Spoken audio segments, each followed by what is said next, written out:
Ababium. Yeah, that's so any woman in spite of the tight schedule. Siana when you be my Dave Naboko there. Chief Nakopa. Okay, fine. Okay.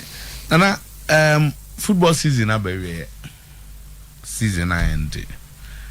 Wow, we summarizing the same. Minya medasi biom I mean the kind da otwedi ampase se ade achinye techema da bodum moje de frosane. That's right. Enye nipa nyina ya na eni de wa ma no so kakra. Enye nipa nyina ne nya ne sa. Correct. Me ade ba kwa me celebrate we wiase pa se players celebrate go and say madana ma sorry. Good. You mupi you have taken it for granted. You only say oh a normal by a privilege say selection back count na but what as for us to me danya me ase me san so chia krura pum so tumfo say to the second and I'm no so through the board of directors of Asante Kotoko be CEO Madam Asepa without tumfo ase the chief of staff of Menshia Ora Kofi Bedu without no so ase the board of directors afi ye ensure mo anka enya na easy ti do masepa na fe media in particular Kumasi media da munyina amase central assembly ejuma na easy you have to find information flow no amba emunsem na ade but I'm saying my questions 3 more about the media. No worry. Men not in terms of if we do any I didn't ever say about it. Now the owners of the club, as I call them, the fans, they have been amazing. Just say through thick and thin. Just say oma support here. Nyomunti asibia no mubusa. Team Doma Kumaso. There was a time na mada by 5:30 a.m. before ringis and we to baby no matter ringis to be 6 and I'm so no the main be an emergency PSC baby me fire no bony thing I say me as Messi see you person busa say recruitment e kosen supporter as early as 5:30 and so also down this was the second round registration so people busa say recruitment e kosen and you know a child say almost someone nakra if you say nipa be brave we are seeing depression wo ho nipa wo problems be brave I go can say ya na ye DJ ne e man sebio to be who ha be oteha on who's Chelsea crowd but Chelsea sha human ni jebi to me forgetting the problems ni ade ntino sa na kotoko no etie nipa be brave akoma na ye da supporters na se do masepa nyomo a anka ya medu ba bia yedui na mefa akwanya yeso na on behalf of management the playing body technical team apart from say Thomas no we also want to say sorry, apologize for not achieving the set target. Of course he achieving be within the short term plans but engini na kebe de be fair see a league despite all the attendant problems and FA Cup and make up and FA Cup and even Champions League ye komu and Confederations Cup by despite all the challenges we kotokonye tima ye kwa go can see be say ye ko try big keke you come with all the commitment but sunsumpe sometimes honam no yemre and anyame so de your pet no ye good ye better omasi na yasro mo say see ni aka yenim ene doso that's right say ye betimi ahihye ye ne emaye me ba for no first day yon veli me can sembi me see me can say league there nipa bebre mpanyfo bebre di manim no abeji bia makotoko Champions League crown so no penyimfo bi abom homode agibi ama Kotoko na niemum nia memihu se so hia kese apart from see a budget trophies no ene se ye be hihye niema be foundation no solid ye be hihye niema se be ya ochina na Yaw Amponsah management ni ho a management for ba mo start from ground zero na emumu no on be plugging in now on continue from there. So the structures will be there, the facilities will be there. Now team no say if you say most times the amount of money we spend in trying to get this sporting successes, which is paramount, number one. It being so timi ye niema be prayer and on build the foundation for sporting success. Now me just say you will be discussing and to me bosses in a tougher. Like I said, it's been a very difficult season. Very difficult for us. Now, my name management and board, you approach in solution based. Yes, say be complaining say, oh we could say me and you say we are not here for excuses because. Say upe nipa amwe excuse for why omentimi anye bibidia kanipa bebre yebenya but say upe nipa ombe ye adwuma no despite challenges and also we've been through a lot but we've also made very good gains achieve and you better try na you allocate all those gains but season no and Enesa. So Asante Kotoko saying was it now can set targets? I'm sure say Kaunya League na Kambeji. Any other one. So given the Mochumia ye and the Monchumia no Asante up season saying na Obeka afa Meka say a fairly successful. Okay. Fairly, not completely successful, but fairly successful. And we situate it we situate it according to your short term. So we have your short term vision, medium term and long term. Okay. And say AG League this season was one of the short term targets. Yeah. Say building a because say can like team to compete in Africa, which we tried.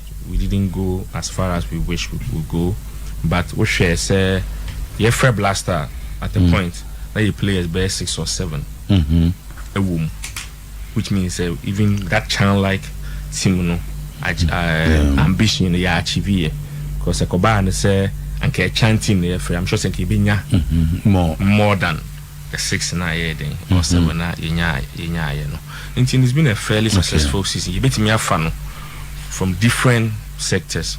One, a sporting success. You can see no more with 17 other clubs. Of course, Kotoko we only compete with House of Folk and we compete with ourselves. Like I said, second is the first of the last. Second is the first of the last. In Kotoko second place there. And yeah, baby, was say, we always go for the first position.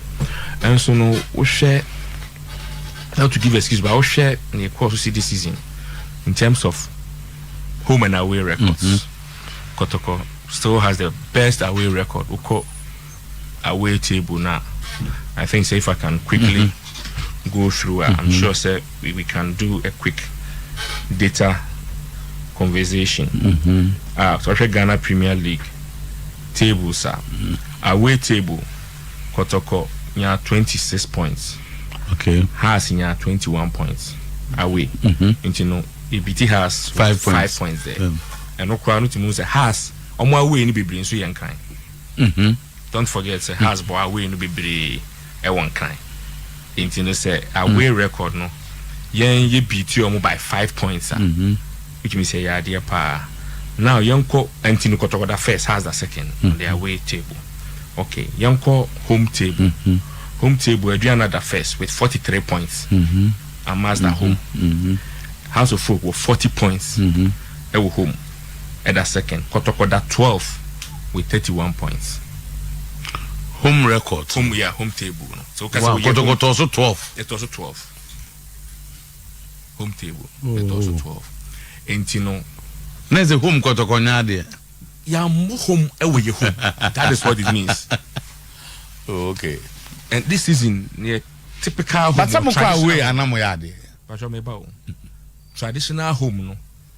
Who can put my say Kotoko bo matches ni now away or neutral grounds. Yeah, mechanic neutral grounds. They say be a ya call boase. Now another team be a Adriana. Amina Shas abo boase. And we neutral grounds. Yeah. But say ye bo wo boase. Na ye ne Ashgold na ebo. Away. Meanwhile, you see ye bo home. See ye born on crying. Na ye ne has. Na Legon na Olympus. What must even Liberty in the first round of dance man neighbor. You to come all the way from Kumasi. Now Obibebusa say a damn cry na modi team no. And more fun say and also in a way Amwa in your quest to win the league. Oh, Amwa cry. Okay.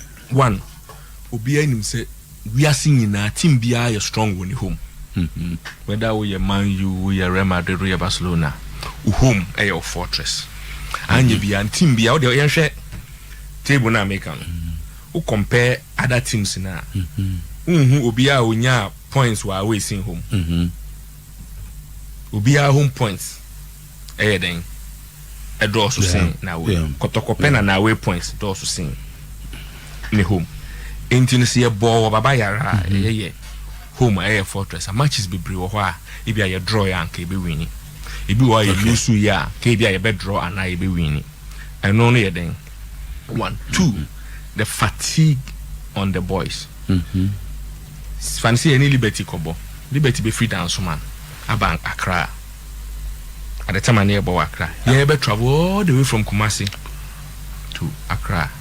If we are AB and a sign or match crash, sometimes we are within a week near sign or match or maybe a Cape Coast and give me free Accra. Sometimes we bring the team back to Kumasi because Yempese Nipa Beka say, oh, I'm with the team na kwatana crying.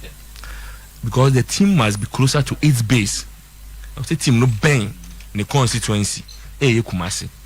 Intino Yakobo ne yaba. Traveling distance for Kotoko this season is more than 6,000 kilometers.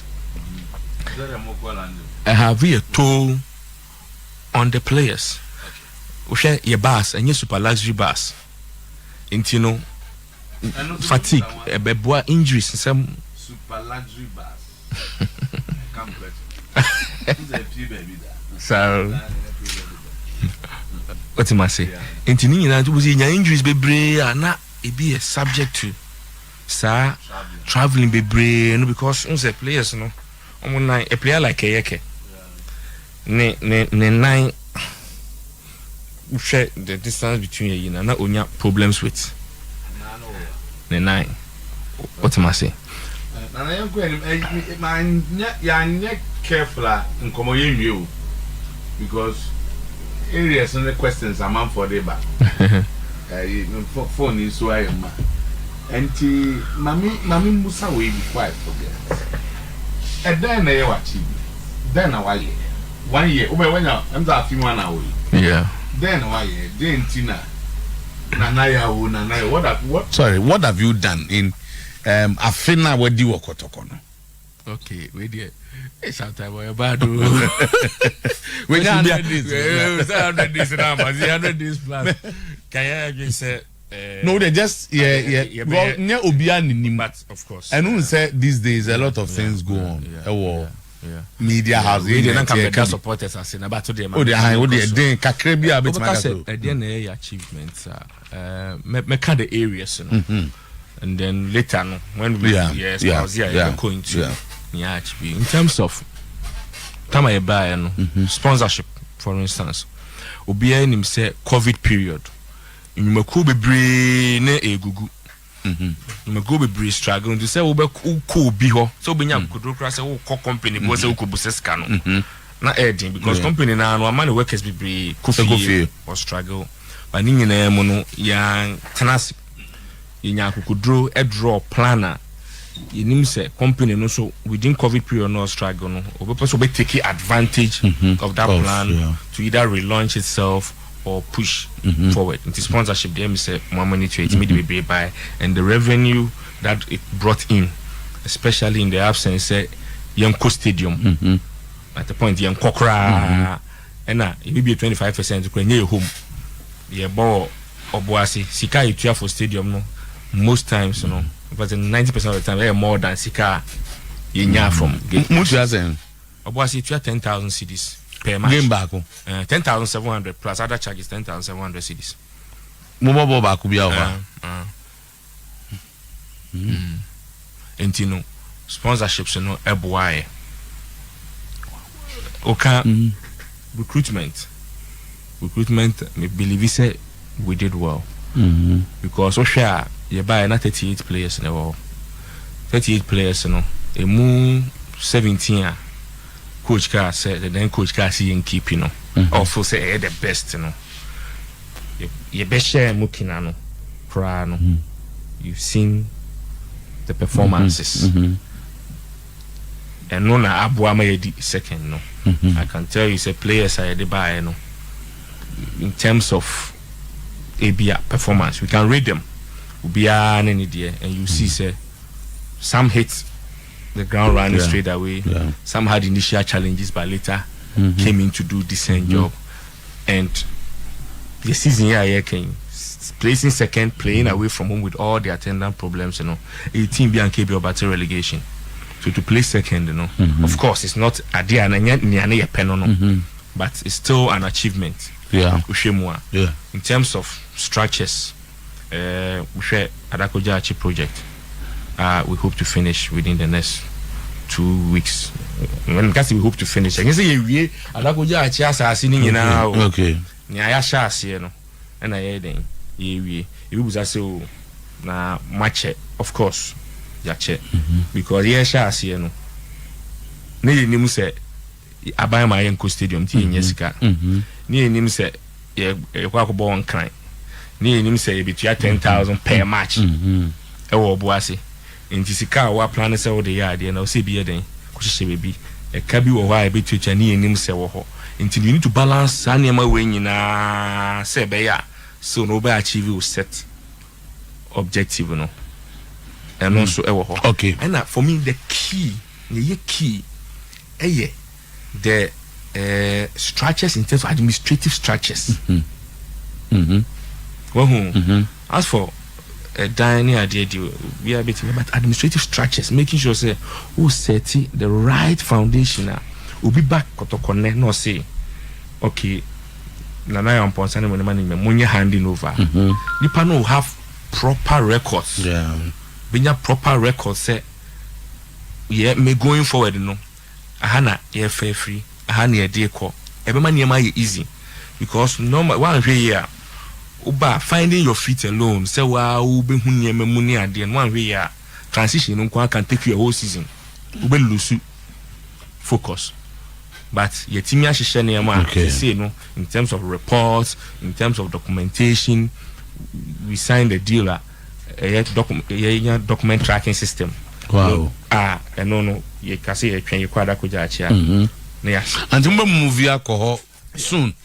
Before next season begins. Yes. Oh, okay.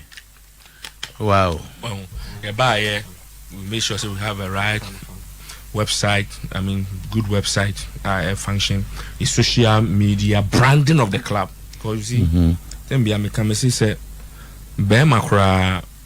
Sebi oba na obe frena se open aye na ho fama obe so ware na open se obe penance na ware no e na ho fama sebi o aya omo peri omo freno na obe ba so aye wo so wa ho fama. Okay. And you know branding is key.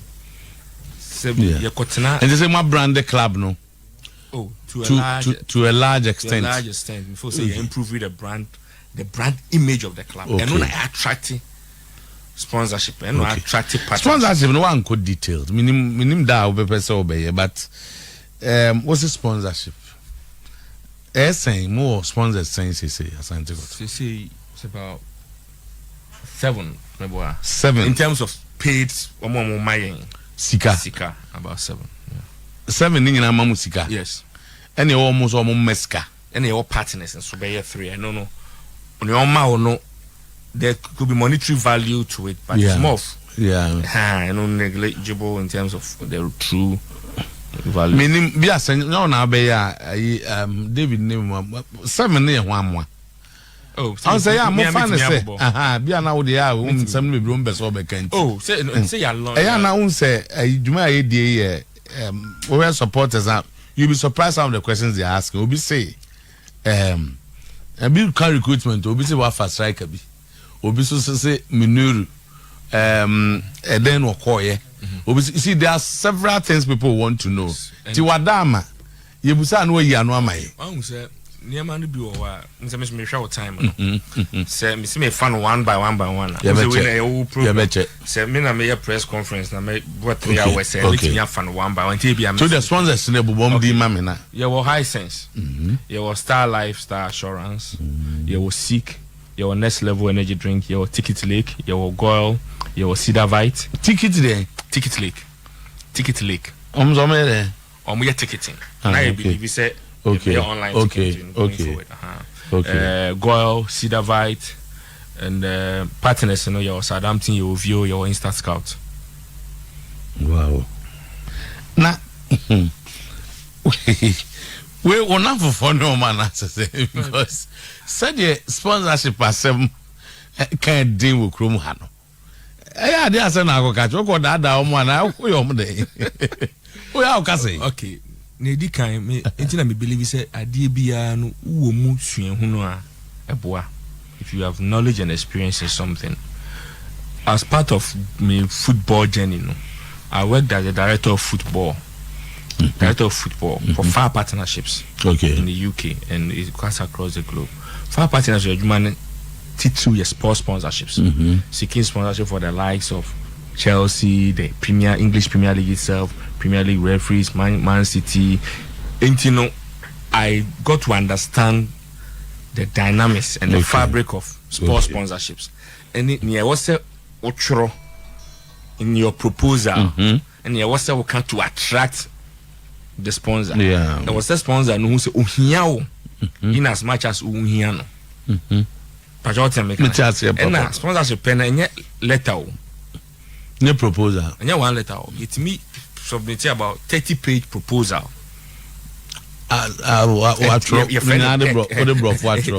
British for kind of deck. Like a whole presentation about 30 pages. Telling you who Asante Kotoko is. Asante Kotoko na dien na wo de ho bebata because eya yonkofa. E de chemo yonko na mchi osuba. Obi enu ode no hokobɔ nipakuo bi ana obi se nanim begu ase. Okay.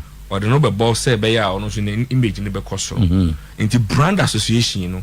Se brand no ngin this association me no be koi no e be uplift me image. Now my profitable and economically viable omba. And one thing I can be a catch your sponsors and say, so your sponsor, not say ebia unsue na uton. Na unsue ebia uton fancy 100,000 pieces in a year. Na say o don't be Asante Kotoko. Na o ma yisika. Na 200,000 pieces per na obeton wa. 200,000 pieces per na obeton wa. And fa usika ma yen. We tell sponsors say we make it 3 times what you are making already. So don't worry because that 3 no 1 they will make it that. 2 no they mind. The 3rd no na yen faso a wo sponsor no yeden. Unya. Until we say yen yet me demonstrate say through this means, you know, odo be boy at the end unya no benya times 3. Into no times 3 no they my move. And so far much me have you been able to demonstrate that to them? Yes, to a large extent. Okay. But at the idea nyane say sponsors nya home fast one say baba yara be ma na omanya access to ne mania maybe. Na just mo baba yara de e be yire o. Sponsorship mu pe bi ka ho ana we aye. Ye pe bi ka ho na ade ba ko sa. Ana mo nya bi aka ho. Ye nya bi aka ho. Ba wa mfom di ama. Say yenya ne yenya no unse wenya. But yen ye sign wie bibia sometimes we try and send people to be to ya and sana because say be your buy and make that because sponsors be to need a being in good standing or they were not in good standing because a difference was sign out to ya.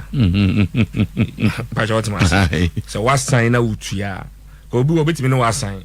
After Ghana ma na to Oma bomb di the Omunia. Oh yes. Meaning someone can but couple my bears in Scano. It's close to 5 million cedis a year. A year. Hey. You man out your own Gaby. Wow. It is Southampton. Omona Momska, I'm not Momska. Go bomb is a partner. I'm the set with Busa. Nano Meti in Simbima, David Emerson, response to it. Southampton, and my iska, and I yen Sukotoko. Ye mas Southampton ska, and Kotoko sika. I mean, Chechim. Yes, Southampton, ye proposal, come on, Momundi proposal by Adinano. There was an aspect beer, Omoyama other partners, and Omutia. A yet community based coaching. See, be a Asante region. Now I see you, say, Southampton boy, and they develop youth coaches in Asante region. I'm only Kotoko coaches, because I don't think Kotoko coaches no develop you don't pay anything for it.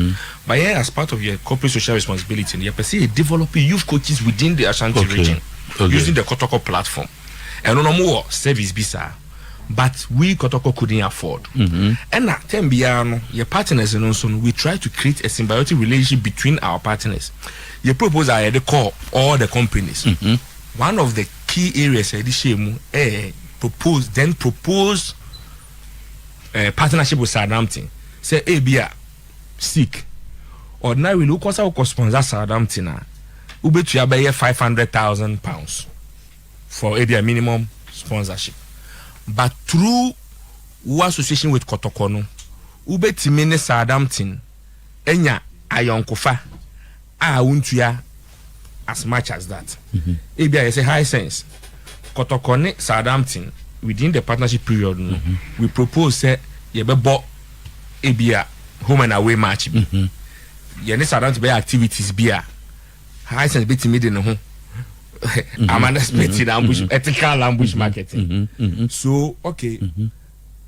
For kwano so na anka association bia woni Southampton nya no unsunya.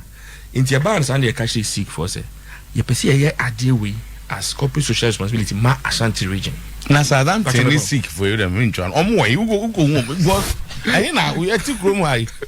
Who go see omo ai. Mami church idea. I said me but who can say the omo office bi we had na go home. Mami church me we ameba ho. Enti no e idea na ye hia say because you can say you be see use Kotoko one as the economic fulcrum for development of Ashanti region, also used as a platform to develop sports, especially football within the Ashanti region. Into developing youth coaches, the idea edaya kumaso. Now say, oh, you're developing Kotoko Academy, say other youth teams, schools in the idea what region, if they are not being trained well, they don't have the right coaches developing. Now Kotoko, no kunya papa, edeba woho. But what am I saying? Into your pesa how do we get it? Because we don't have the money. So we went to seek. As you see, most you like good content. You may want the opportunity to associate with Southampton, but of course Southampton was a person in a partnership. You may pay £500,000 and now £1 million. Maybe you don't have that money. In the idea we are Southampton, it will cost £40,000 a year to develop youth coaches across the Ashanti region a year. Activities in now to show on sick now our platform. A brilliant idea. Okay, any number together. Obi Musa say a DNT Southampton your partner on one side, Seek your partner on another side. So now we launch, all three parties came to the table to launch it and to explain things. It's because your team through Kotokono Seek an American company, any Southampton and in a British company, about together. Now, one of the key areas of the Southampton partnership is syndication, joint syndication of sponsors and partners. Say, beer, na Southampton, bit many partner be, ama no beer. 3 million pounds for something. Yes, yepe partner be a sponsor. If your company be China, or so the global or the European market through Southampton, but your African market no so ope. The Southampton come with like so your partners a Kotoko with my African market instead of giving us 3 million, my 4 million maybe I am a Kotoko 1 million almost on any African partner now. So a cooperation symbiotic relation I am benefiting from each other. Now I know say Sikh and Southampton are even taking their conversation further. Southampton for say now Kotoko the VR na Kotoko use for its players, you know. Any ye near my person mu year before players. Wow. So now Southampton are discussing with Sikh to use VR through Kotoko. Wow. Eba na mabusa issues no be Southampton watching say Kotoko fasika. Okay. And the son on your explain baby because Sikh any partner direct partner of Southampton, you know. We were proposing that Sikh for the entire Southampton for no car directly. And Southampton for no legal team, you know, by say no. Because of money Sikh any direct partnership, you know. It has to be say agreement, you know. Ebe share Kotoko di say Kotoko ni bit ya basa Sikh this can be mine. Na ye dia ma. Southampton because we are direct partners. Wow. To call into obi say obi kofa Kotoko ne Southampton agreement because Kotoko is pay money to Southampton. But one fast Sikh agreement and I can say Sikh is paying money to Kotoko to be given to Southampton a clause on the share. You mislead the people. Okay. What's my say? Okay. Mati wa sepa anti o de betwi kase mu a jese Kotoko ntwe sika ma Southampton. Ye Kotoko sika. Okay. Another issue that has also come up. There's so disika bebre. Kusume so Kotoko sika nyina de ma. Tina me hwe 5 million yi. Na maka say kema mu 5%. Okay, say the old disika too much. That's all Kotoko sika no. Let's say ni di kan me who say artwork be now. It's not true. But all the same, no. Sometimes me person nipa respect Asante Kotoko for what Asante Kotoko is. Kromu no sometimes, you know, obu for your institutions, you know, any personalities, you know, ayana Kotoko nye eku kitwa o. Kotoko nye eku kitwa. Sebi so the Kotoko to alali need the rest one. Enye adeketwa. Na in economics kra no, what the yen fan process and can economics free be wage differentials. Wage differential, you can underpay somebody and you can overpay somebody. Obi wo ho a ebia no ye adwuma utua no 1,000 Ghana cedis a month. But adwuma o ye no o boka. Because on fan for so mba ma 1,000 ka untimi ntua no. Obi so ebia utua no 2,000 cedis.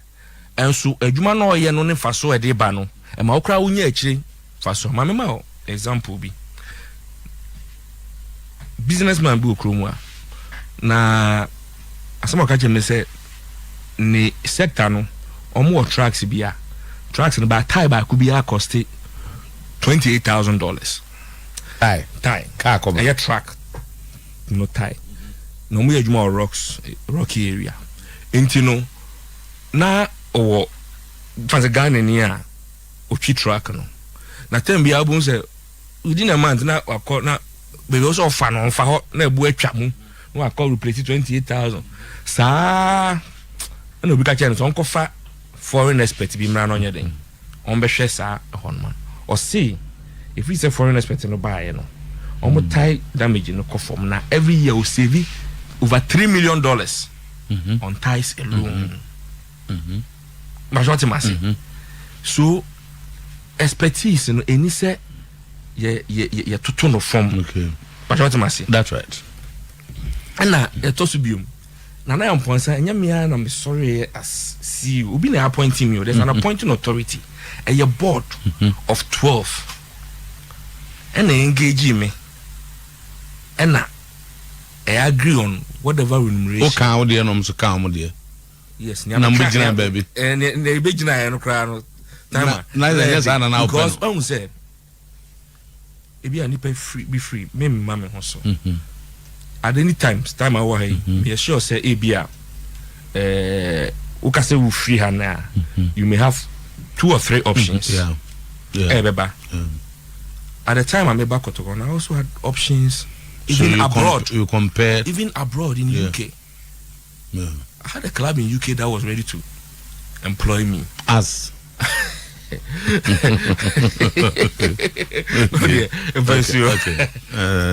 one of them as director of football for Africa. What am I saying?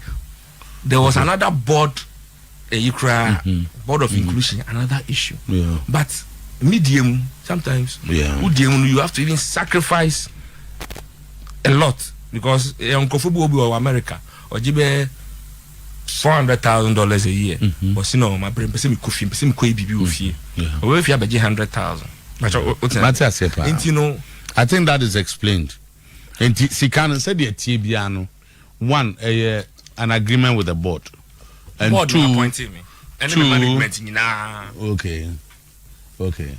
Some require no money to bet me the 5 million a year about. And to be a winning opportunity, I've been negotiating for fraud. Oh, timer, media. Ye see any so. One, they say Kotoko be economically viable. This season, due to COVID, we are still not economically viable.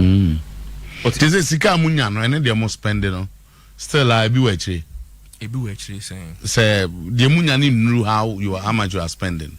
Of course, we are running the deficit because when we say the traditional sources of funding or revenue for any club, gate process, which is very constant. Match day, gate process, when match day, kind of say active revenue, and sponsorship, and a player transfer, and sana actually donations in the abem.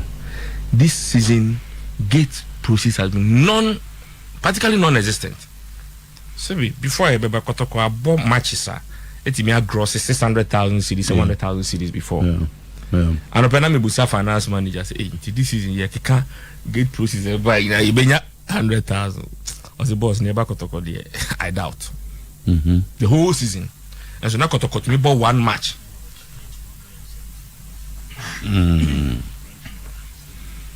Okay, and so renting of Ashgo Stadium, Koana, admin Chemi. We spent 117,700 on renting of. That's about 10 matches, say Premier League matches.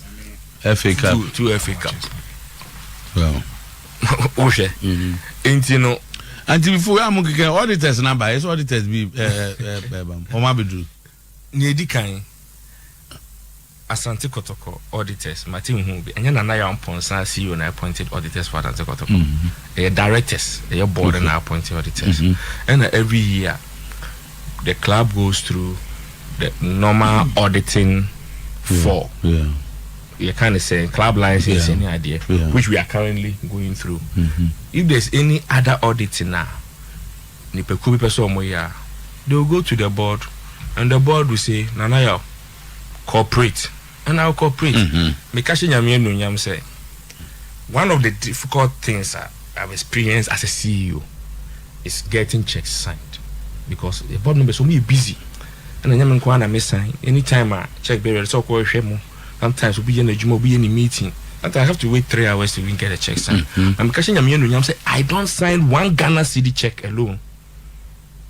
Say, me, might me have a check. Now, I'm sign 1 Ghana. See, the Kwakoto matches box. No. Many 3 other board members and a sign check. Me plus any other. When the memos are raised, I go. Medium, brofu yados. I'm raising memo no say say a couple match. Because say any say me scrutinize, me shum say pepe. Na ma approve it. Na me dey akọ. Na board member no so I then ahwe.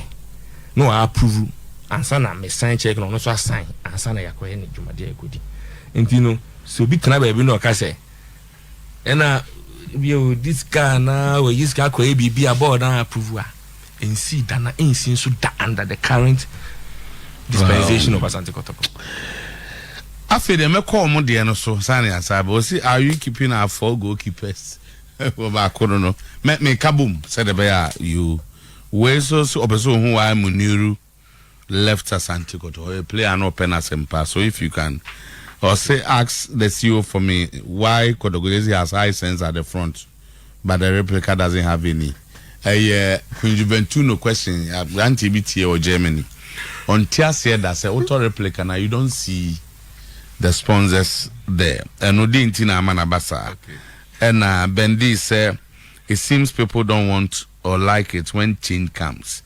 If any Kotoko supporter who doesn't see the good work now is doing, then that person is being one of those people who always want to see the downfall of a great club. Kotoko financially say the message, you know what? I don't think that we will have the time to do. Please ask him about the era. Is it true Kotoko buys it just in a motor? And he address me and sorry man. Me bacho busebiu manem kono Kotoko area just. Won say sometimes you know nipa bi kan sema. Sebi na meka no. Omonfa obuo ema Kotoko kuo no. Na omonfa obuo nso sebi o ema ye partners na eni omudili no. An Italian company so to say area abe publish abe ya announcement say almost sponsor Kotoko obi say yekoto area almost sponsor Italian national team Olympics all the Olympic team almost sponsor Premier League clubs no which near there Kotoko ento jerseys chef from area there was sponsorship for 56,000 euros worth of products per year. 56,000 euros. But for every case sponsorship, you must guarantee that also bet me to a certain number of replicas. Say by your companies be mitigating the cost. Ain't no replicas na ye top beton say by binya and also home faso. But 50 you can say 6,000 euros worth of products free of charge. The contract is there. If anybody wants to see, they can see it. Okay. And the more replicas no and also okay. Because I say okay, remember 56,000 euros worth of products free. After you know, the say auto replicas, find see be replicas 60,000 euros worth. But 60,000 euros worth no ton e bia obenya and for so another 20,000 or so. Then they all talk at Tonya for so separately. But we need a free of charge.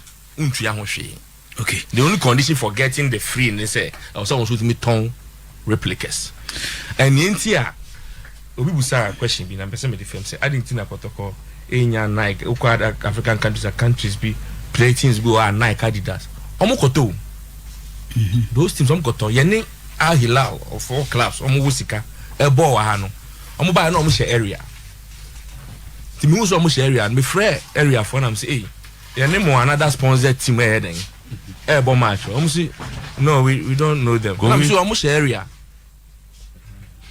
me say omo share area omo say when omo koto and indeed ye ben ye ne hu say then omo koto shop and omo Al Hilal of all clubs omo to be top player $1 million in area omo koto area no omo share yan Yankoto. Tino, my through Mrs. Our doors are open. We hear any clarification. What they find say, Ubiaba to see Abekacho say, Kotokoto area. Reach out to Kotoko management. Oh, Yati say area Mokoto. 170 saying. Who will explain to you? And who you're saying, say, okay. What about Kotoa Bontin? Nabasa Wana, your friend, because your friend, my eye. Oh, chief. Oh, say the when you assign free you. The obi be canon. Until I make say. Yes, back so I play obi she Kotoko anuma maniska no e dey ho. Any hope you now, but me explain it, sir, let you know. You call a high sense deal. Oh, the proposal I never be shame fan of the month. I'm going to agree 5,000 CDs worth of products. Some of the money. Goal of the month 5,000 CDs worth of 5,000 CDs worth of products for player which goal of the month, you know. And the science here pay man of the match. I don't see okay. One we are mutimu no in person one individual but mutimu no do you believe say you can me put them we can go even unbeaten this season? Hey, challenge. You can go unbeaten or say if you can go unbeaten this season, I'm putting 5,000 cedis down. For every match that you don't lose, you get 5,000 cedis. How many matches number boy? Say 34 league matches. Okay. The 34 no 170,000 cedis. Okay. Na mo mutena ho mo bi be hye mo a. Nipa no dey say 5,000 be call. This should be a motivation to your players not to allow anybody to beat them. Sa 5,000 no. Say anhye mo anam de my players ana. Patcho meba. Okay. Or see it's for the team. Patcho meba. Into you calculate here, tell us it's okay. Kotoko will win majority of our matches.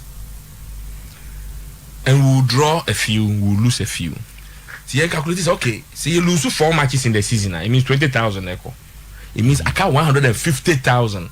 I can Quebec free. Why don't we agree to this thing?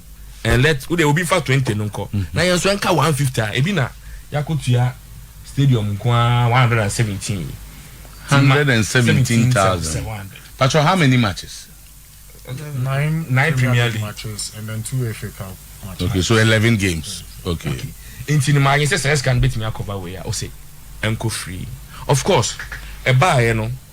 That's supporters you know anti as young mute. We share at the end of the season, you lose 27 matches. Into out of that kit in 135,000 Ghana. I know the mom and say no. 135,000. And 7 and you lose you. Okay. A call at the so which is about 35,000. Okay. He explained it to sponsor no. Now we are in a meeting say yes yes and any new man say nipa bi bonjo so. Enti no I was here shembium. I'm afraid meeting now no. Dave, can I announce with the new announce? Yeah, announce. Or say you can. What announce? Me announce. Okay. Okay. This is sponsor and say okay, Matthias here. Now man say 5,000 no. My 9,000 cedis. 9,000 anytime I Kotoko and lose match no. 4,000 comes to the team. Anytime I Kotoko be winning no. Now be winning no. 4,000 comes to the team and 4,000 goes to the Old Players Association. Wow, David, repeat it. David, when are ODC? Hey, David. So I don't communicate. I communicate. Hey, David.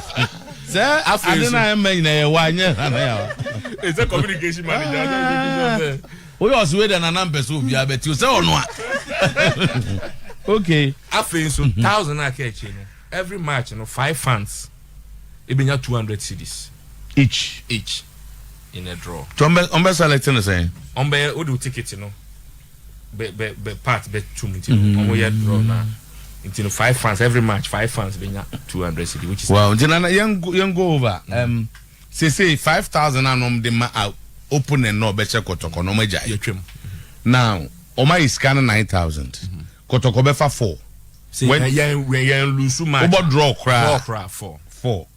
Then 1,000 is given to fans enum, and then 4,000 goes to the Old Players. 4,000 is a team in winning. 4,000 be call Old Players Association. Omo winning, almost say 4. Like 4 no say omo winning. And I then say for draw 4 be team no. 1,000 be call fans. Old Players and they win. 4 no. Ebe omo de be che products ama fans no. Okay, but some win this. Omo pese Old Players you know so encourage boys you know so be say you win my Old Players so that they will win more rather than drawing. Kotoko Old Players Association. Kotoko Old Players Association. Na Kotoko be da ko bobo ama RTU Old Players. Okay, that's a good one. Very good one. And I feel Mami Musa we about Gofosu Musa about coach you know.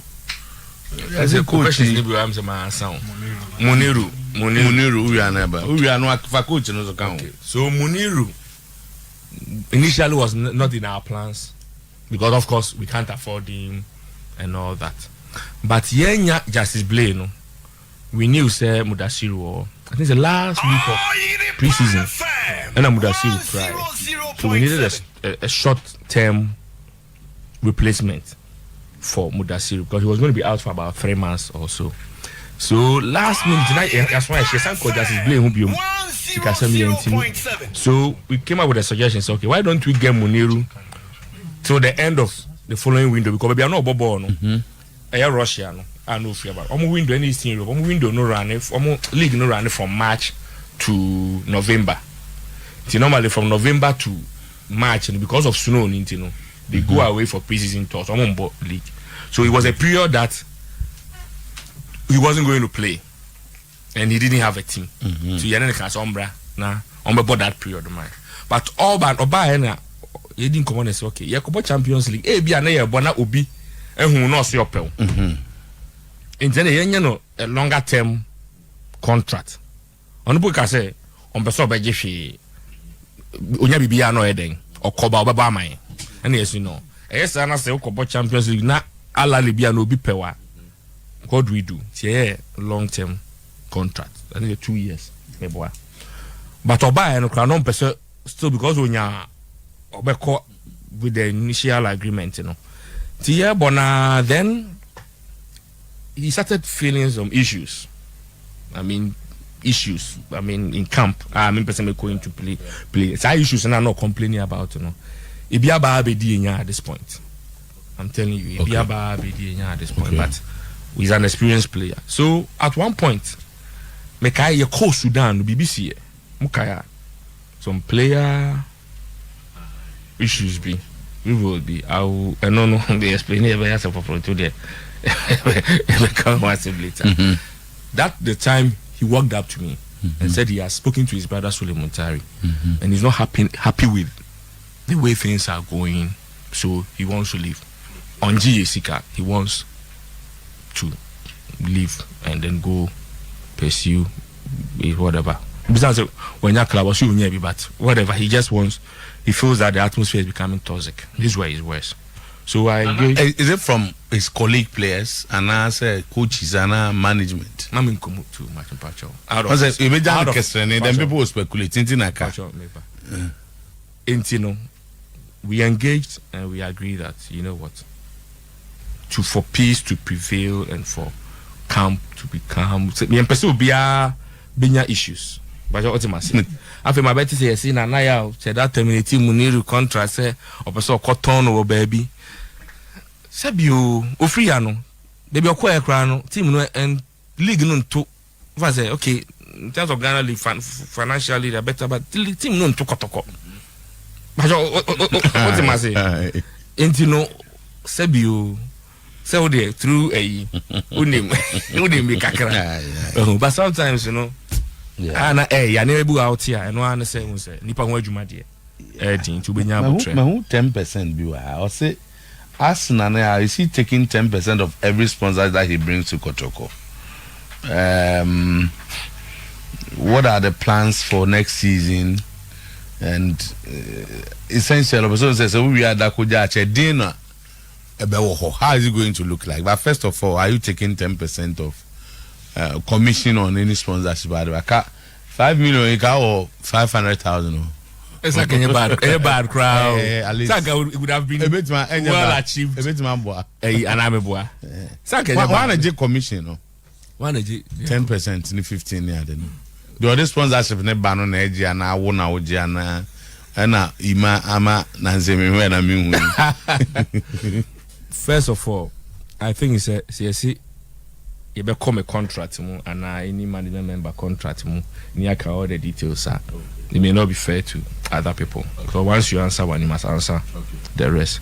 But what I can assure the fans and they say board members, what if your board members are astute businessmen are sebi nyuma akese and atenase yen sebi young men and women coming up and no approve contracts amayen based on almost experience in here intino fans and trust board no say board no omunim sebi o nia omoye but ultimately because yen timi arrogate anything to ourselves. And I will say another question to my message. Was it Adako Judge? Okay. Your vision is Adako Judge in the a sports village. A sports village that to incorporate the first phase here, which is the training complex, which what dressing rooms, offices for coaches, offices secretariat, offices for administrative staff, management staff. We have the physios, the team doctors will be out on the offices. Or yes, now a 30-bed dormitory. 30-bed dormitory. I can first face, 30-bed dormitory. 2-3 weeks. 30-bed dormitory. 30-bed dormitory. You really know. On say na say be rent apartments Emma players. Long term no. You say you be we Dr. Keke Sapon. Building no. Build no share no. Na yenya apartments for going forward no. We want to have an AstroTurf there because say be you go wa fana there go rent AstroTurf. You see yenya AstroTurf for ho. You see yenya a tribune, a seating capacity you be for trade friendly matches near there. You want you say when you developing a wait in how many years? Oh me I believe say am I 3 years and we are one. I bet me we say the most difficult part for us we na mo in this difficult period eh o si ebeja ho mo be we na mo ko ana say mo we atena ato oh say be emre ni nkaso nia open so ni board ni omunyansemu ebe assess omu believe say oh ya be adwuma pa yentina nto aso a fine so e do 3 years so no mo see o adwuma mo be mo koro bi meto aso a enu tin ye pese lay a solid foundation no say bi oba bia no betimi ade em say mo pictures dey old o munya the latest oh we dey dada say David in find new one my find new ones my oh okay say some mo wooden pergolas no top and we be wooden cladding no so and you can say Adakoja actually funding the free now it is a board amount $200,000 say fire Adakoja. It's not true oh okay board my iska for Adakoja achi board the first phase that of the project no more approval here no and the complete project but the structure okay and more approval here that is about came to about 430,000 cities but that there was an error in the it was supposed to be 482,000 cities okay board oma boy pa this season I mean and yeah easy so be the bottom muska pasha what must so be the bottom muska but sa first face 200,000 cities from Star Life was part of it for selling naming right of the players dressing room which we call the Star Block so you're naming right for the Star Block on 200,000 cities I know yeah the be shame I feel yeah because board at the point encourage you say we should take it beyond what had been approved and finance provided for and you see say now we are doing the pergola we are doing cladding we want to do the swimming pool we are doing the forecourt AstroTurf good decorative stuff what am I say obi person ko hwe de ekoso Adakoja achi just so heading what are they Adakoja achi they say open I mean fans back training so they see what is going on what's going on the higher sense so I say as part of the sponsorship you're entitled to products as well this is one of my 230,000 cities worth of high sense products away players in apartments and were high sense products and Adakoja achi so kwa ACC bubo TVs were fridges so many things the high sense for us now the no boy anymore no why what is so special about high sense omo na itu eska kese say and I said obi betima be two or more one of these days enim no I will say obi be ka omo ho and I say omo ma iska no more na omo kwa omo fa enim no but obi antimi two or more where dey ekwa ya oh say any omo contract for 3 years say obi betima be ka ho for enim no obi betima be ka omo ho but obi antimi two or more ma media quickly before you be ko break ama be 3 minutes ama dibo ye adwuma bi ama na hwa most wa ko bobo points bi aba onen central for meka media everybody et say ebi say Yaw Amponsah omun central for no nano a o kasase bi mu kra 3 months 4 months ni ntio mu ka na ase unse dani buo emma in central for sana abe ka fa ni di kan mi wo buo my central for pa because adwuma ye central for eni ho ayi ni ho yenso eni ho a ebia mu ni ho tina o se I bring na no ye kabom na ye adwuma no na sebio yesi yote anti no tie enso anya den enhu ase kire sa reference to that particular semi okay na a point I mean make say oh me say Kotoko so team Kotoko team kwa na say the players ka 1 month na aye he yeah management she carried a number of months it call without our wages coming now you'll be shocked because you team into ya ho bra into your players in the technical team even in this difficult period but because into it missi say adwumakuo bi mu e be to happen say bia ye de ka 1 month and 2 months and I'm sure since adwuma no so a bit missing na me pacha ne say a bit missing had enka ho okay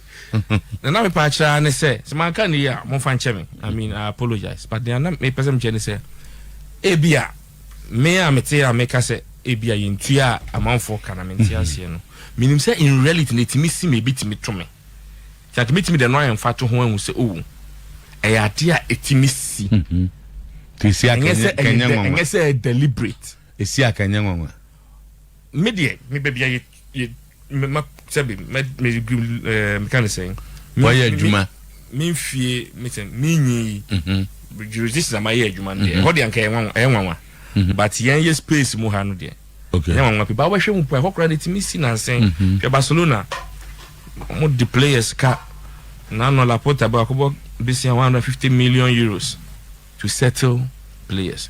England, you see, how crazy. There have been times a boating. Your mama will say, more the players got 3 months, more into ya, more administration. Now, same say, was it no? In your derby, you see commentary and now one of the clubs. You see, more the players got more into ya, more administration. It's in a one crown 80 see. And you say, be I mean, and I say, what such of a brain now for now? Sometimes, time I be our frame interview. Na me so mesra wa na de adwuma kro na Kotoko adwuma nti mintimi nyeden emma ebia wo betia se obi nso nyeden onti ase no afa ne se o na there have been times kro na wasem ebia ma pene so se meba na ebia wo de me aye artwork se ebia nkena wo de me aye artwork na no pemenya emergency bia me ya wo hia esa eso eni magu ase o meti ase but eye Kotoko adwuma na ne eye na me catch so ntweni ba kwa interview se uza ebia wo wa hai wo ye adwuma wo adwuma mu ni e wo se me ba interview ha me ba na ebia di me 1 hour to drive here me ba me interview ebia 2 hours we are the another 1 hour 4 hours of the day no eko mitimi nye ni ada job work into no that particular day no se me calculate na e be affect other engagements e be din se metimi because it means I have to would be a one say 2 hours na be di wa ran ko ana what you say but ebia 4 hours I won't consider and no say me bu nim tia na bibi me de I was saying na kabom adwuma na ye fe and you fan say so it is obi can some say tears or report for see now what things are some nkofo we dey ya ebosire mu ka bi how feel it say how say fan normal and I say how say adwuma we no I was say ti adwuma na se and me ti ase ansa na me be nipa dodo adwuma sabi untimi nya nipa nyina anko the same direction Kotoko even support is about 10 million estimated intino se wo ye bibi na ebia emu 2 million na wonya adwen a I was say wo find kwan bia wo be ma o ma bete wase me dey sana my approach in it here say bia na timer entimase o di mate metwa ase menya opportunity e men no so a machirechim say na time abeden e betimase e na menya obi a me de asem hye me mu say o asomahia me say obintia me say ntino menini ndili no I believe say even in life, we deserve as many chances as God is willing to give us. Everybody else deserves that. And say, oh, your body there be now to me saying I'm a bonifacha. I don't know ya won't mean anything. And function. But some me obi wo problem. Obi beka say, oh nana ya omo ade. Sometimes me class him someone say, me too someone say nana ya fufuro bi wo baby because I look within and me try say me say I didn't pana. Okay. Me dia nipa no. Because say me ma ben me. Wa ben me bia no. Say Ima David. Me some questions. Because umwa dia be the to so I had because Bible said no man was no benase. No ben was no man so. Good. Enti media for no the assembly ni ho. Ni obi say obi ni me wo problem a. Bet me atena say na na ya we ni no waye. Nia on say Sebi timer oh my number only my number bit menya my number oh nana yesi waka say na we DM say entwe yi ana say e no kra na oh sebi bi nipa me chechim omo take that step no media guys are omo take that step no e biti me kasa the other me kasa 1 hour 2 hours when there is time. And only time on Benjamin, we me frame 1 a.m. With my Kasama about 2 a.m. You will boom my frame at 3 a.m. I mean, no marginal phone so at 5 a.m. I church your money. But your ultimate. But ABS any park corner say, maybe no frame area and I own Yamia, non Timasi. But your what's in America? And you know, young Tia was in young wire. Me wa more about Kwame Pokusika. Obviously. Kwame Poku koi nisika na mai na samre no na the call was that he has sika to execute something.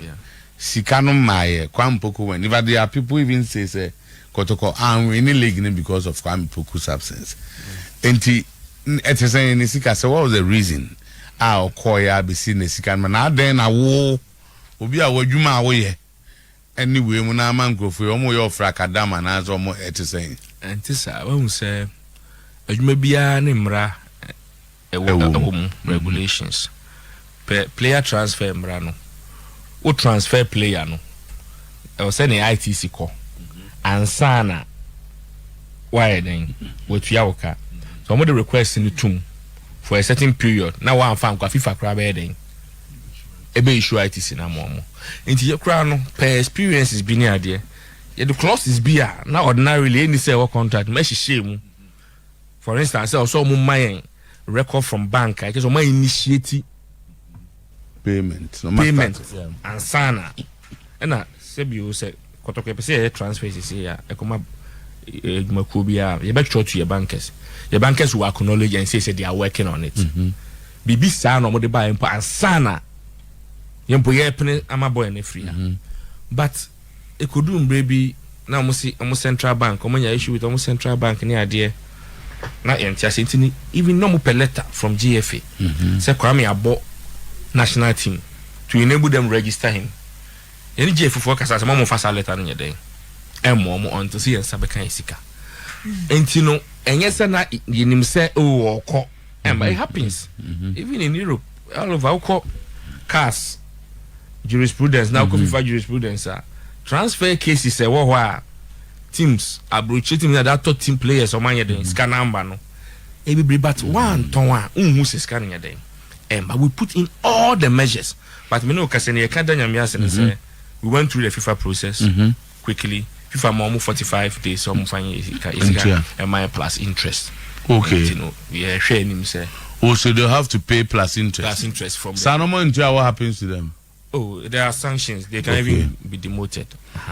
Obviously, ne supporter leadership, no, in terms to say, NCC mpanyimfo no. Great. Many omu, say you didn't come on. Current one, you didn't come all the time. Oh, so far they've been very supportive. Then a coach, no supporters, ne my share, mom go na players, no. Ose supporters leadership. Or say supporters ni bi. Eba training ho match for be hunu na players na nye kasa na be mu kura aka. He said it at the post match. E kasa na be mu kura aka players no be so be bobo no. Oh, na or see the real supporters no dey nra e ha wo mo. But the other supporters they almost depass ya Asante Kotoko. Me nye sure Asante Kotoko supporter bia wo hwa e be she Kotoko a. Ose any de e be mo wakakra. Na one say supporters o my idea o.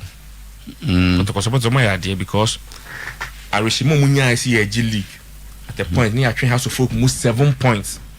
Na league you know the gap between here and second position 4 points. And here Tokoso. Not just after house of folk match you know. And before that Niema a G same no. And yet easy because support or no supporting man you all far away crowd. Yes man you heading.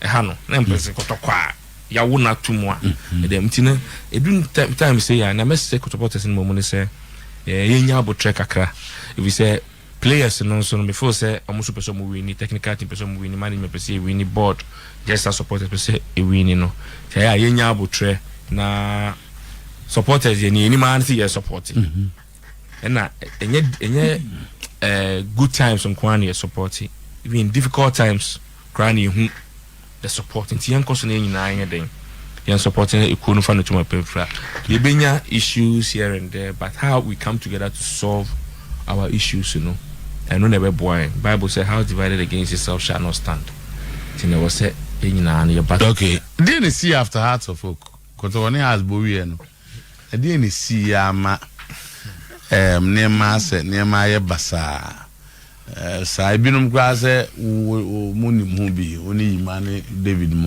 mo de na ambosem mo de o munga se mugotwa bet ende no kure hu no ebi mo eso Kotoko de mo ntwa bet na mo de na ambosem enti enema na mo ye de winning match no afi de mo jai mo ko ba no mo ko boy de besi bia ensem bi wo ha meti a mere ho kakra because nipa bia no ti bibi kra na so wa so tena se ya analysis kakra Kotoko ball has we no na has 59 points near 56 points 3 points difference na can 9 points to fight for on paper now has had more difficult matches or fixtures than yen into at the end of my yakase 3 points you want 9 to fight for 2 home matches you will need to have 2 home matches now 6 points your away record also is the best in the league. In the bit Makuwini, away all the 9 points.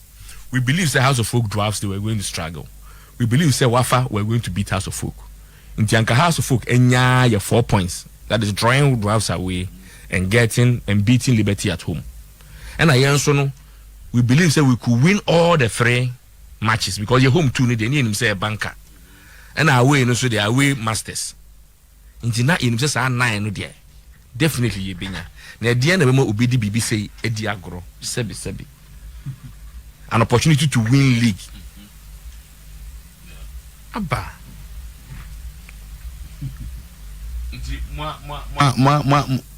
ma nyere mo ne ma many am hu ni say won say ye puti and not just the players supporters ni nyina I think say ye puti so much premium on the house match. My house match in here say who will be winning bia and we win the league.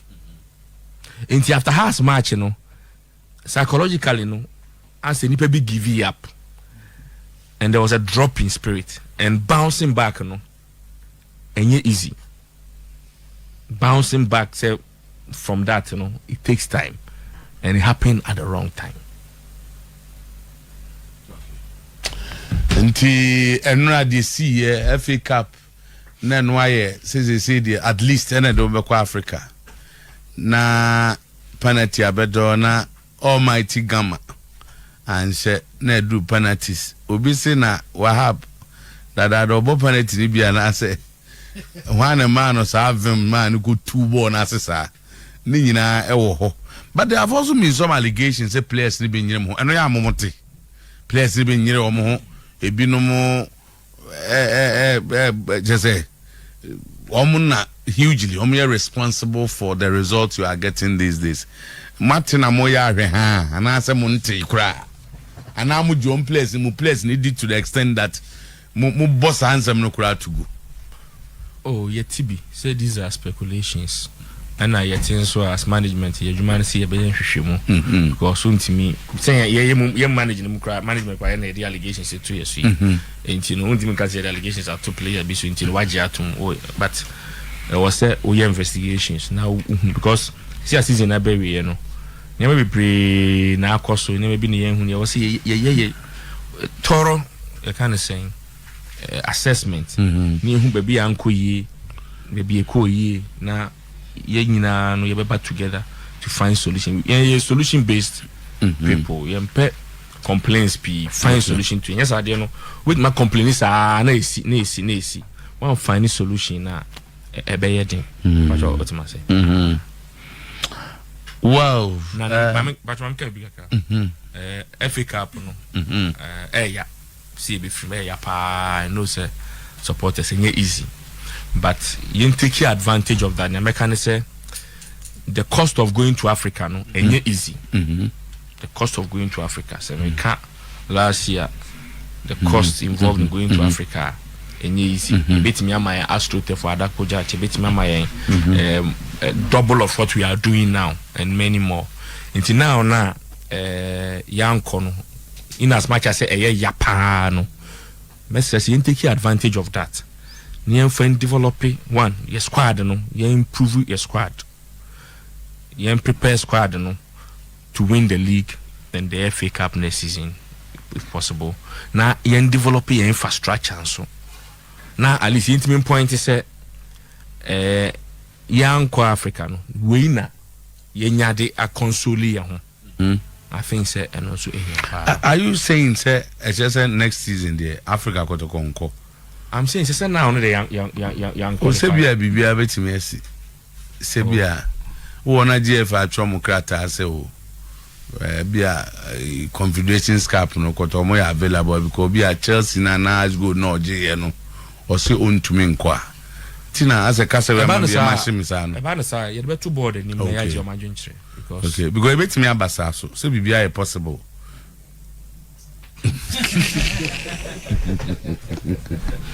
Yeah, it me about because now me can be say ka say mum fa din bi mra mum ko Africa no. Chelsea for am from di ankobi. As good for am from di ankobi. Is all mama can me di man has na di omudi nko e. So assuming say omo man from di ankobi, omo bi ko wenia.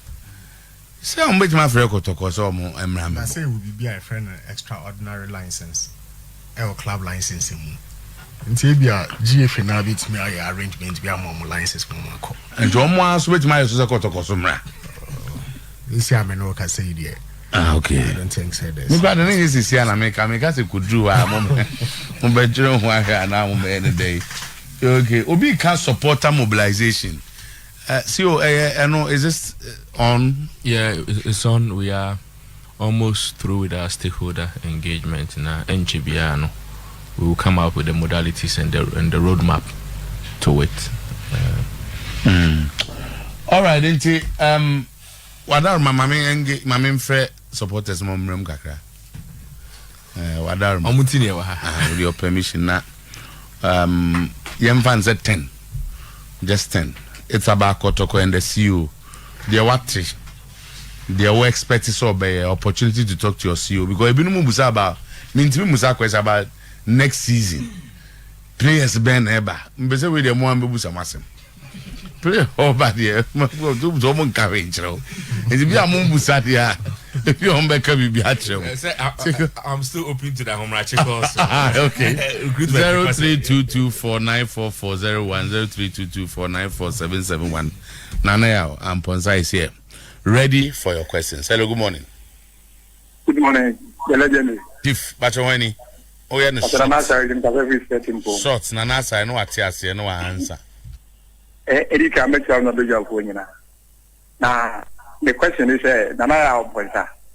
Now, I was listening to one radio station. You know much as a when you pay our communicator, we are about customer convincing media, me or by minimum, but me, the Canal 7 Kotoko, you man away. because all Kotoko be a mekanapin. It was a muse or your communicator, and I say, and you're my work, and why that. Me name's what the question I say about.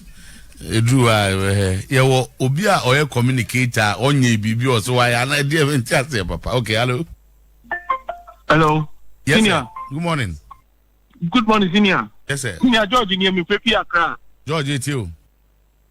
Senior, number me visa, and I am saying, Obefa, a Kuno hooker, a car, a wool, Obefa, a Kuno, a car, ne womb, and as it is, a Kuno car, a wool. Sebe and Koma supported you, by you, baby, Yeniche, because they be uncomfortable, a Yomoka, Obefa Kuno, from then and now. On my in state of debt, I work on. Right, George. Yeah, that's it. Thank you. Hello, good morning. Hello, good morning. Yeah, Joe.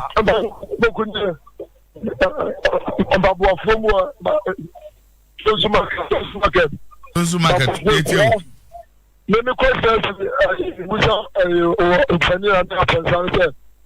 me I did I am a cry.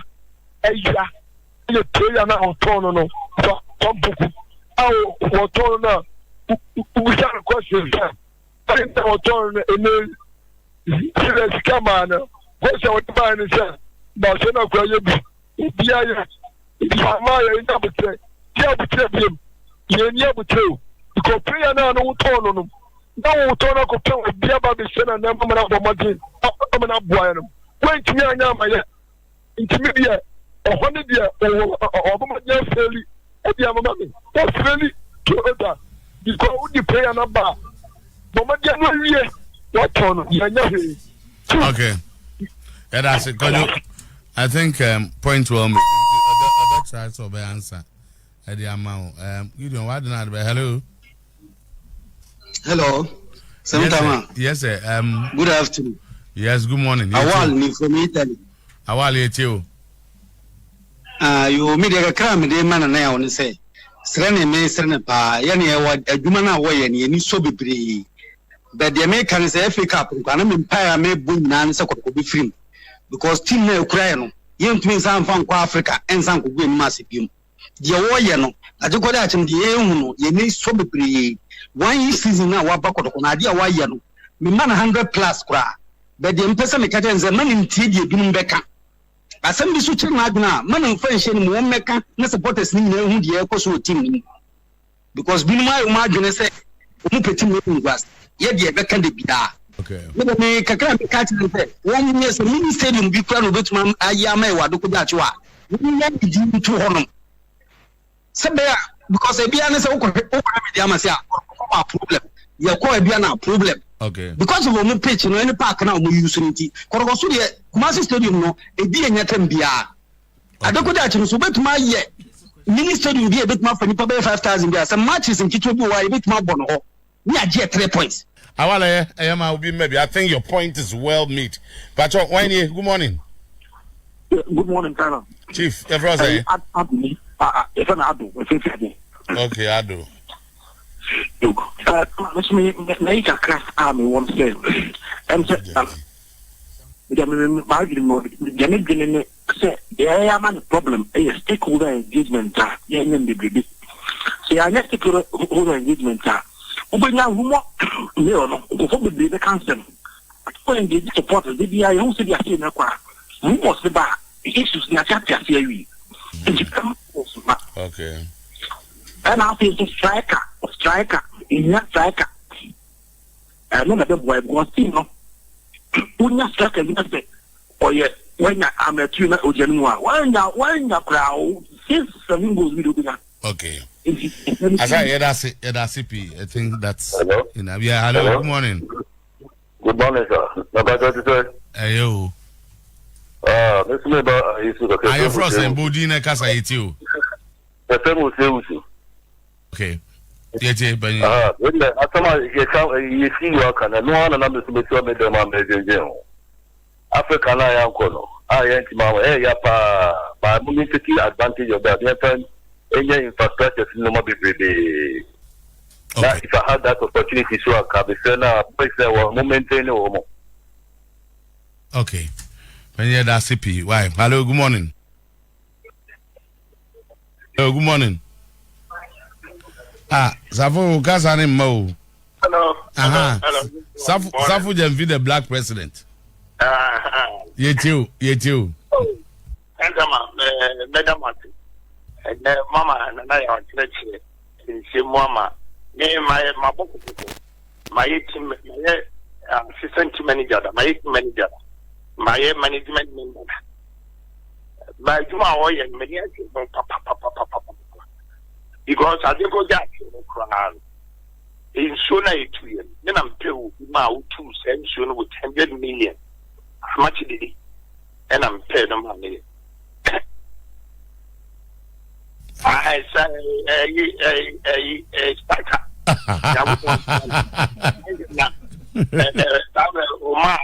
Man, and me catch them on Kata Maki, no by my. I just go just Tama, another day, you paper no cry, you know, I tell him what to put them for grab. Minna me call, you know, for ye, man, on my age, my recall land, and call ye. Or buy an Juma one and many papa. Okay. Kotoko, who down for Kotoko, and look dear. Well, yes, she are moving it down. But only I could go there, you might be a man on. Oh, yeah. Now, Miss Slam, let's make it. A man and him could be tracking you, and I am making no problem. Your problem. And Miss Slam, Kotoko anymore. And I Kotoko, they are not only me confidence because you could have all. And to me, you know, I am going to problem. I am my why management member the and same was on a can of cocoa. Safa was also training ye, sir. Safa, I know, I am Yamazuma. If you are not one moment now, which I am ball as you must be in the animal pet, animal, but cannot be it. But okay.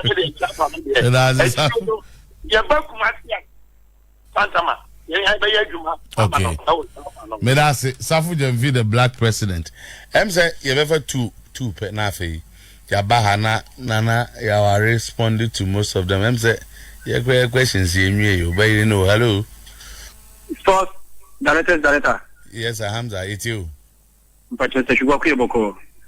Na more about super na. Miss me, you pay. Now, Obisa, see what they want, and request or G commission 10%. The dear baby, and I 1 year no, 1 year no, you pay and what you pay. And now, yet, Bisa say, Argentina, Dimu Case or quick temper, na see such players, ne management, you know, and yet, why players best 3-4. And Richard Manu Omudi, that temperament now, at this committee say, Ako Jiska, Amakotokaboka. The Dintina, what trauma, yes, will be called status committee, no call your Mokobo Basoba, Comunia Daddy. Dintina Manabasa. Hamza, that's a pa. Hamza, a question. Hello. Hello.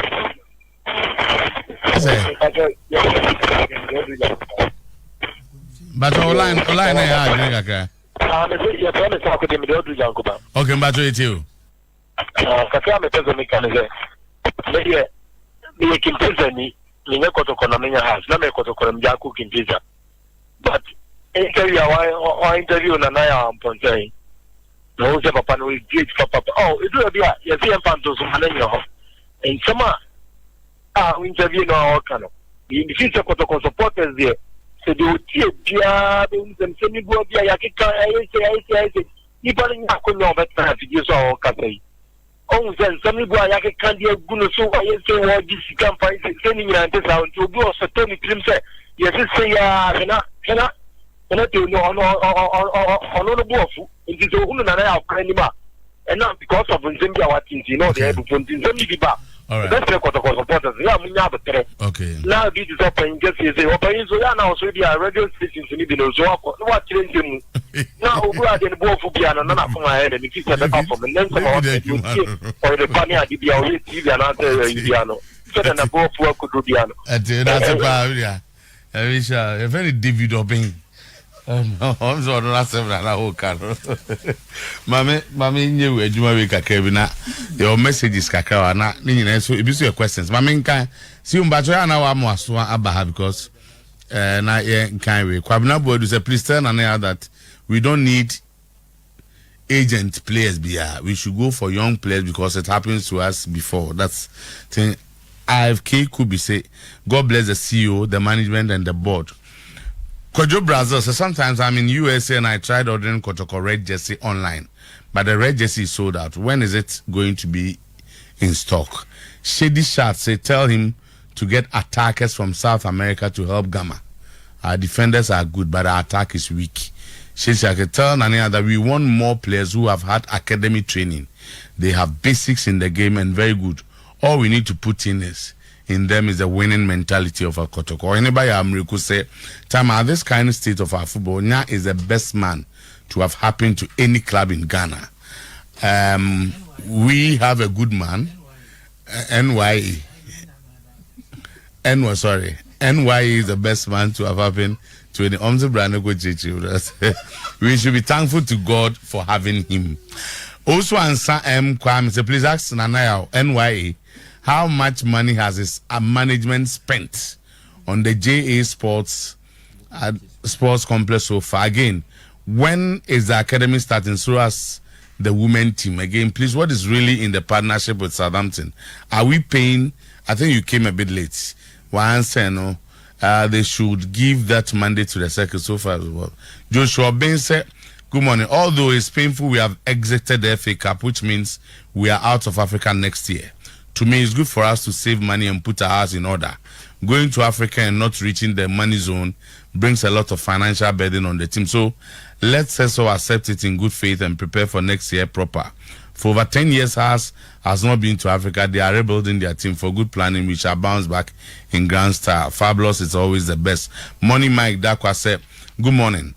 Mr. Tuberi Mabuade Champa. It's 5:35 a.m. down here in East Hartford, Connecticut, USA. Time in Asante Kotoko Ebeyin. Greetings to my dad, Kwekwa Samuel Mensa, Tikrum Niba of Sepek Dotikuma, Second Saman Kwanan, Dilaso from Dodowata and Country Planning Department. Ellen Halland, no, Emra Ghana. Seth Kwame, I'm watching live from Spain, Zaragoza. May Allah bless you all. Good luck. Queen Juventuno say, I think I've read that already. Jebuating or Chiano per time Kotoko players are simply unprofessional and they are well paid as compared to other teams. But they should remember that Rotum4 said Kotoko's team is bosom. You can't play Kotoko with selfish interests. Some of these boys are politicians in the team and God will punish them for their evil deeds, I'm sure. Barreto must go. Nothing has changed since it's coming. Still fabulous, positive and positive. Okay. Oyibo Boateng say, watch or hear live. In fact, the truth must be told. About 80% of these players don't deserve to play for Kotoko. Their commitment levels are below standard. Chakai. No, nobody to the Onyema mi boomfu. That's it. And if you say, please tell our fantastic CEO that we are solidly behind him. No matter what happens, he should fast track the supporters registration so that we can all contribute to support our dear club, Krobia Asante Kotoko. Those are your messages. I'm saying, CEO no how to be answer. But now I see Umbacho Wadaruma. Wait there. What o supporters no? Any omu questions omu busai. Inti kamle me there soso. Near the last part ni ama. What do we question where should them say in house or say management any coach no mon tempted say because and some more can and ra nanka we be expect is also bought management amane but he decided to go public in him no akadada ti money no wa simbia na djuma na woye no eye djuma mani aso oba edua you retina because a coach ye de ne buy no wa boy djuma papa you see where is Miguel Bruno or no Miguel Bruno Kotoko won't be playing in Africa, what does it mean to them? And my them saying they in a way, wa answer gaka. And a question if you are crab so we say as sponsorship no. Kotoko platforms we are chinye wo ho pa. Enti ya chirim minim chimu bi ma be chirim. So far them said they o any. Enti ya pass the ball na ma. Dribble na ko shego na afi. Oh, Lady Kaye. I don't know my own so coaching for me management about the happenings, and we are going to investigate and also make sure it's sorted out. Okay. And questions them say be morning and time we are fine. Wa bono money, wa boy juma. So far oba dey why mudim say sana na mo we no. Oh, yeah, the neighbor say Sebio ye beji league GFA Cup ye betimi managing players, one of the key areas was managing the egos of the players. We doing the news for say betimi for 10 minutes, my boy. We doing baby news to come at 12:10. Last stars near idea, and I think say season baby be requesting a report. We'll sit with him to assess the work done. And also look at the way forward based on that, I'm sure say we all know say Jumano of course league na yanje dey yeah I'm say almost somewhere important by the abebu beti no work commerce supervisor it is a co area dey obe me league na one in the beti no me no bi answer na one Miguel Bruno no way video analyst on it Barreto by as part of the team na oba I'm say he was here for about a month or two, family issue be back home, a very serious family issue. But because with the work, he can analyze the game, and also send his report. We allow that, yeah. Because in terms of academy, the wow the two on. I'm say wako status committee with players with wako they say with temperament. And I think the first one was what? Let me explain it. I'm saying Chena both. I'm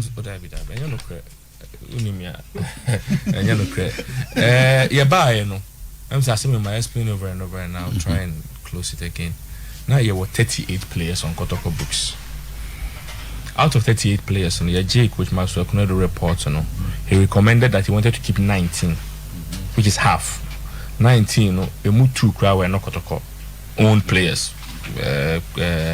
And Justice Blaney and Kujo. In the 19 and Akano, it meant that they needed to leave Kotoko. They were not part of the coach's plans, which he had communicated to them.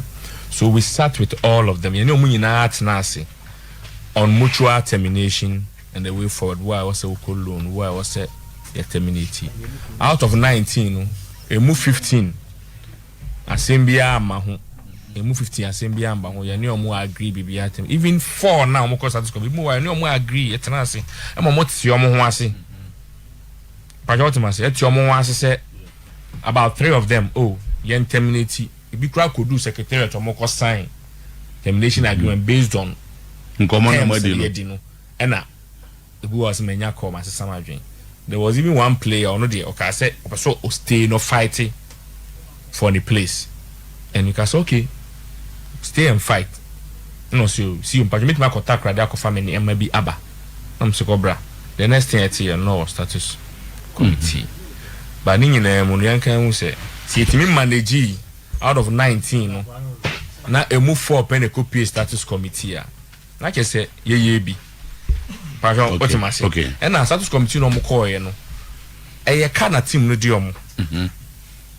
And I say any omotena se kan yet so and e biti ase ne bia anti ase and no enye yemfum so se nipa ne se wo de meka 5 cd wo so pese otua 3 cd me se mempene enti no me do kwa gime 5 cd and no nya ade a management the trigger but to share the ratio out of 19 now for ebi mu okra na ya meto omo players bi wa ya meto omo de yakose ye de omoka okay. But what Matthias, a player like Max Obako, your boy, you buy another contract. We are be renew. When we renew because no any offer, baby. Okay. And Okoye, no, or still Kotoko then Edeneka. Kwame Bonsu. Okay. But yemfa we ni sponsorship no penyin o se ete sen na afi yempo say o se obo sika bi din na 5 years and 3 years and din just say 5 million every almost 5 million. I'm say here chinye pass it says Kotoko platforms so a year. Say you are ya unveiled that. Say high sensor. The total of package of 1 million. Star Lifestyle Assurance. Total package of. Chief Master total package of 1 million. But first year, I know the 1.2 because of the additional 200 for Adakojachi. Kind of saying goal and all of them. We're putting it out together. And about close to that amount, yeah. Okay. All right. Now for the see busa commission be where nyano. Say me no say. Me contract to or say me that so very deal, say me the entire year and some of these things, you know. Me contract you publish mu say grab before you unveil me as CEO. Speculations be what am I say? And I say supporters in nya rishi mu say I did not appoint myself. I did not give myself conditions. Okay. Your board, our munimudi, and deciding the best interest of Asante Kotoko. Okay, David. They say the SCBBA. I ran and say I also call around now. Church and some auntie.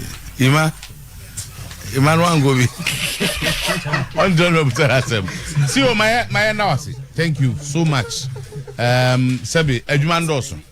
Ti se unya ho bana church ensem se ya e na eboa supporters no enti so far minim question ma musa ana se obi amusa de o ho aya tibia de yabusa ti da se so ba ye nyame nshaw na o se de final way to support ne be interview na oso be cast mi a kire o ma na o be ka bibia kire nyame de be twa to ne se me board of directors ase me management team ase enye kwase amkoya Ghana Football Awards. Yes, in Yaw Amponsah is the best CEO of the year. I dedicate it to my management and your more any supporters anka Musa supporting them mean to me no mercy enough. Now I can assure them say so long as we remain in Kotoko and even when we leave Kotoko we'll do whatever is within our power. Say yabeboama Kotoko kono akoso da nyina akudum pempen so almost so many beje ho. We always work 24/7. We'll drop our last blood to make sure say na da be na ne Central Force be share mu na dinner bi na lunch bi pese we dey want me dey atum me fantum okay na pese ye wi adakoja ache no ana yakwe no na ya wewe kakra okay anum cook ne fanta ya we say o shube dey ana all right